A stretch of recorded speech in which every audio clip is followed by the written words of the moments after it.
শহরে 70 ফুটের মেসি মূর্তি ইতিহাসের সাক্ষী হতে চলেছে তিলোত্তমা কলকাতা। তবে না, মেসি নিজে এসে মূর্তি উদ্বোধন করবেন না।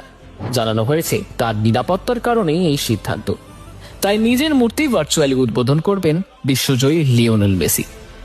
জানা যাচ্ছে প্রায় 40 দিন ধরে একের পর এক বাধা কাটিয়ে অবশেষে তৈরি হয়েছে এই বিশাল মূর্তি।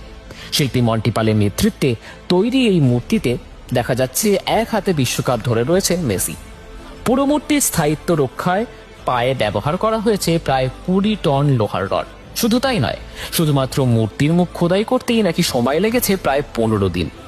আজ তাক বাংলার প্রতিবেদন থেকে জানা যায় 21 ফুটের ধর, 19 ফুট কোমর থেকে পা, 14 ফুট হাত সহ প্রতিটি অংশ আলাদা করে এনে তারপর জুড়ে দেওয়া ছিল চ্যালেঞ্জিং একটা টাস্ক। অবশেষে সেই সকল বাধা পেরিয়ে আজ শহরের শোভাবর্ধন করছে এই বিশ্বজয় মেসি মূর্তি।